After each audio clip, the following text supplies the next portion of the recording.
Dean Martin had never refused anything on stage in 30 years. But that night, when the man in the front row held up a blank check, Dean stopped mid-song and said, "This isn't for sale." The Copa Room. Sands Hotel, Las Vegas. March 1966. 250 people in evening wear. Cocktails on every table. Cigarette smoke drifting through amber spotlights. The orchestra playing smooth behind Dean's voice. Everything perfect. Everything controlled. Everything exactly as it should be in the kingdom Dean Martin built with his voice and his timing, and that carefully crafted cool that made millionaires feel like they were his personal friends. Dean was halfway through. Everybody loves somebody. The crowd swayed gently. Glasses clinked. Women in jewel-toned gowns leaned into their dates. Men in tuxedos loosened just enough to enjoy themselves but not enough to lose dignity. Front row, center booth. A man sat alone. Not unusual. High rollers often took whole booths for themselves. But this one wasn't watching the show. He was watching Dean. Studying him. The way a buyer studies merchandise. Expensive suit. Diamond cufflinks catching light. Rolex that cost more than most people's houses. Hair slicked back with precision. Face that looked like it had never smiled without calculating the return on investment. Vincent Castellano. Real estate developer from Chicago. The kind of rich that didn't need to prove anything because everyone already knew. The kind of powerful that made hotel managers nervous and pit bosses accommodating. He'd been in Vegas for 3 days. Spent $200,000 at the tables without blinking. Bought rounds for strangers. Tipped dealers with $100 chips. And every night, he'd come to see Dean Martin at the Copa Room. Not because he loved the music. Because he wanted something. Dean didn't raise his voice. He didn't have to. The room understood anyway. Dean finished the verse. The orchestra held the note. Perfect timing, the kind that comes from 1,000 shows, from knowing exactly when silence matters more than sound. Vincent Castellano stood up. Not applauding. Not leaving. Just standing there in the front row with his hand reaching into his jacket pocket. Dean saw it. Of course he saw it.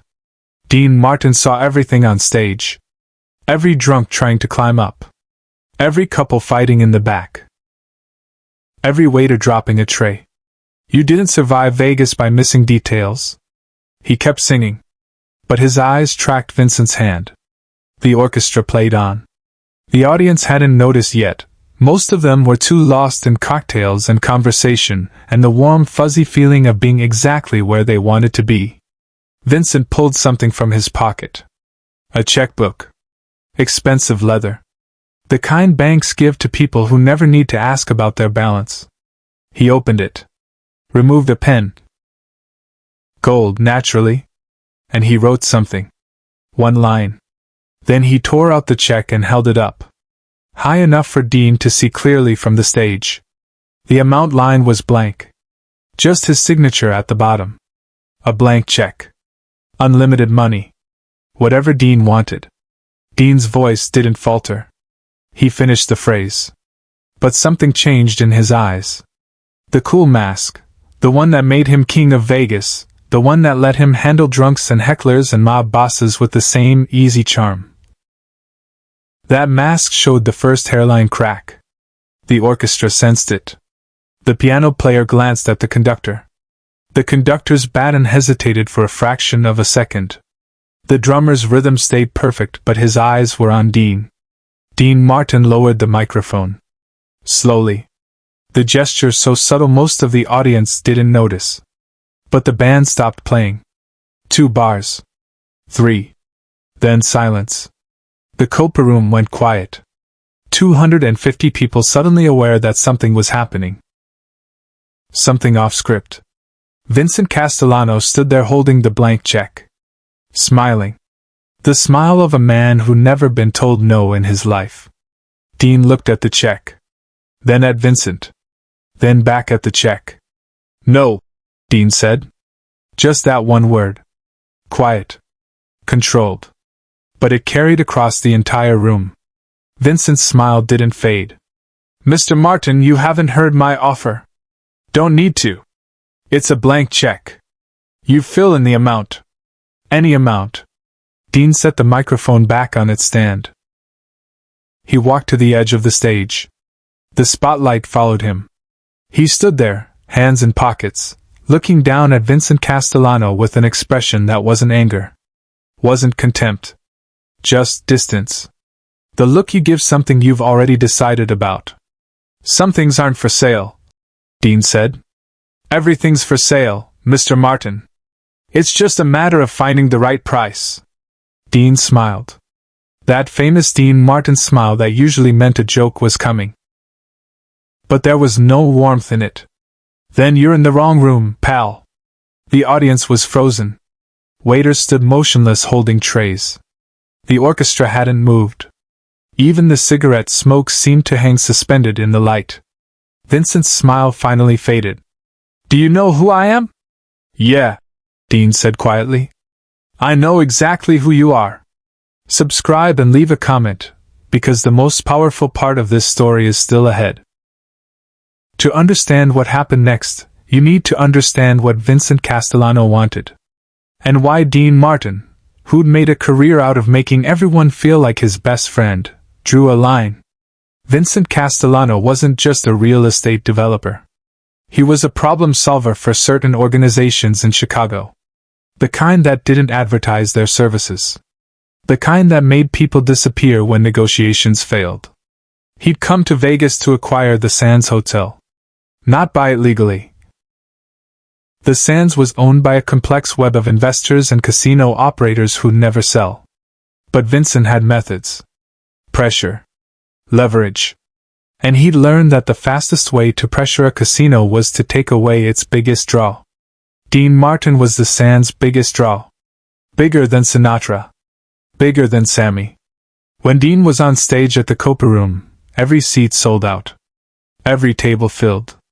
High rollers flew in just to say they'd seen him. Vincent's plan was simple. Offer Dean unlimited money to break his contract and perform exclusively at a new casino Vincent was building across the street. Without Dean, the Sands would hemorrhage money.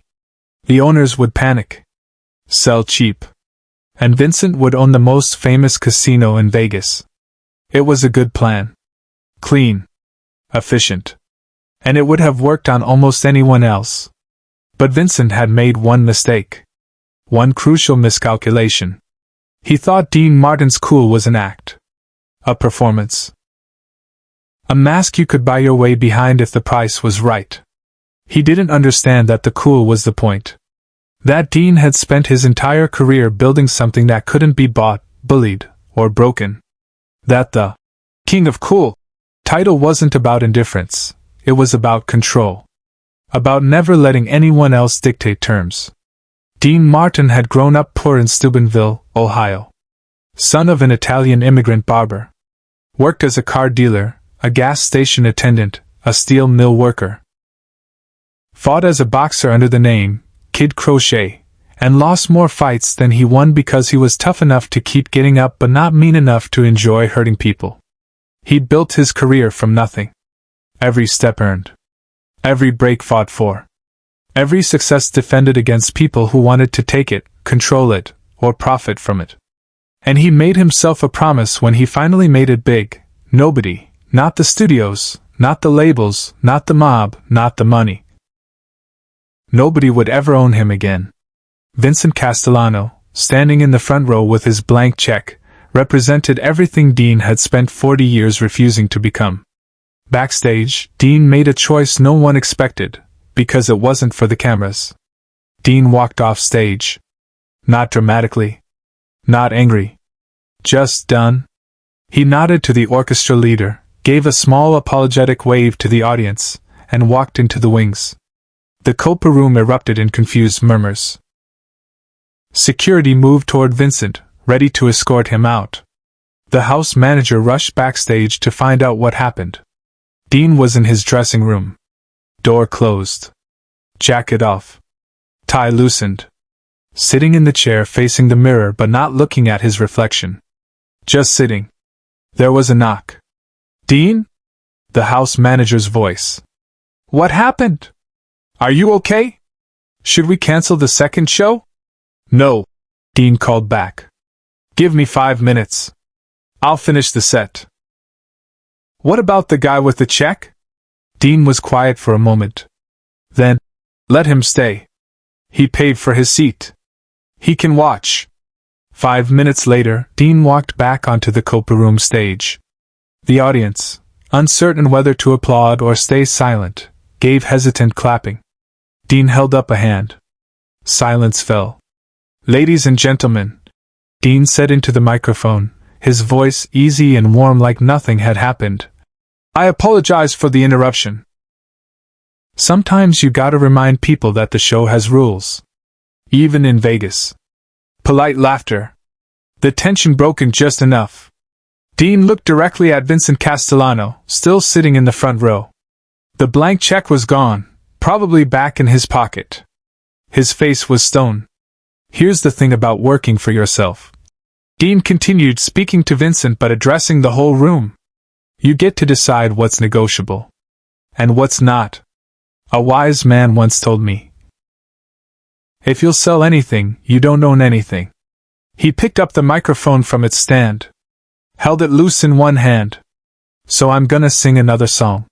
And then I'm gonna have a drink. And then I'm gonna come back tomorrow night and do it again. Because that's what I do. Not because someone paid me. Because I decided to. He paused. Looked at the orchestra leader. How about that's amore? The audience erupted. Real applause this time. Relief and respect mixed together. The orchestra started. Dean sang. And Vincent Castellano sat through the entire second set, stone-faced, before walking out during the final bow. He left Vegas the next morning. His casino project across from the sands quietly fell apart 6 months later. Nobody ever confirmed why, but rumors said that once word spread about Dean's refusal, other performers followed suit.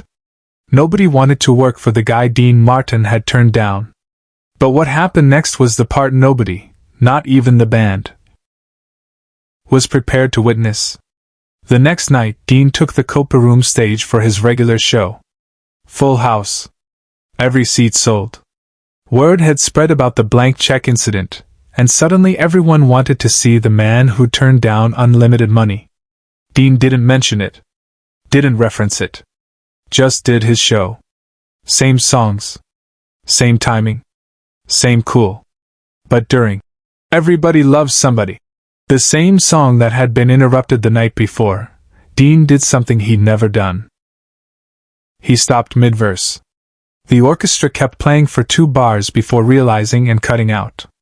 Dean walked to the edge of the stage. Looked out at the audience. You know what I love about this room? He said quietly. It's honest. You come here, you pay your money, you get a show. No tricks. No games. Just what we agreed on. That's rare. And that's worth protecting. He picked up his cocktail glass from the piano. Raised it slightly. So here's to the things money can't buy. And the things that aren't for sale. May we all be lucky enough to know the difference. The audience stood. Not because they were told to. Not because it was expected. But because 250 people recognized they just witnessed something rare, a man drawing a line and meaning it. The ovation lasted 3 full minutes. Dean stood there, glass raised, letting them celebrate not the performance, but the principle. Share and subscribe. Make sure this story is never forgotten. After that night, Dean Martin's contract with the Sands was renewed at triple the rate. Not because he demanded it. Because the casino owners understood what Vincent Castellano hadn't. Loyalty can't be bought, but it can be earned. Dean never spoke about the blank check publicly. When reporters asked, he'd smile and say, "Some conversations stay in the room." But the musicians knew. The waiters knew. The dealers and pit bosses and showgirls knew. The story spread through Vegas like wildfire, whispered in green rooms and dealer breaks and late-night diners. The king of cool had drawn a line. And the line held. Years later, a young comedian asked Dean for advice before his first Vegas headlining show. Dean handed him a folded cocktail napkin. On it, written in Dean's handwriting, "If they can buy you, they own you. Stay bought by nobody." The comedian kept that napkin framed in his dressing room for 40 years. Dean Martin performed at the Sands until 1970. He never took another offer. He never needed to. Because the man who turned down a blank check had already bought something Vincent Castellano's money couldn't touch: himself.